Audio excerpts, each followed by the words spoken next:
સુરત શહેરમાં ચર્ચાની ચકડોળે ચડેલી Surat district cricket એસોસિએશનની ચૂંટણીમાં સ્ટેડિયમ પેનલના 18 ઉમેદવારો જીત મેળવી દબદબો જાળવી રાખ્યો છે, જ્યારે હેમંત કોન્ટ્રાક્ટરની પેનલમાંથી ફક્ત 3 ઉમેદવાર વિજયી થયા હતા. તો સુરત ડિસ્ટ્રિક્ટ ક્રિકેટ એસોસિએશનની ચૂંટણીમાં રવિવારે 9 વાગ્યાના ટકોરે મતદાન શરૂ થયું હતું. સાંજે 4 વાગ્યા સુધીમાં 69.9% મતદાન થયું હતું.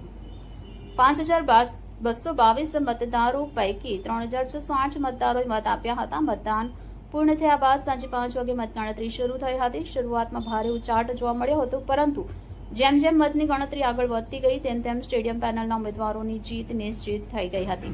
રાત્રે 9:30 વાગ્યાની આસપાસ પરિણામ જાહેર કરી દેવામાં આવ્યું હતું, જેમાં સ્ટેડિયમ પેનલના 18 ઉમેદવાર અને હેમંત કોન્ટ્રાક્ટર પેનલના 3 ઉમેદવારને વિજેતા જાહેર કરાયા હતા. પરિણામ જાહેર થતાની સાથે જ કહી ખુશી કહી ગમનો માહોલ છવાઈ ગયો હતો.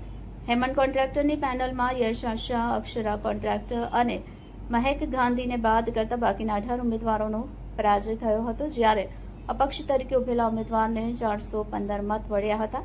જો કે 415 મત મળ્યા હોવા છતાં અપક્ષ ઉમેદવારોની ડિપોઝિટ ડૂલ થઈ ગઈ હતી.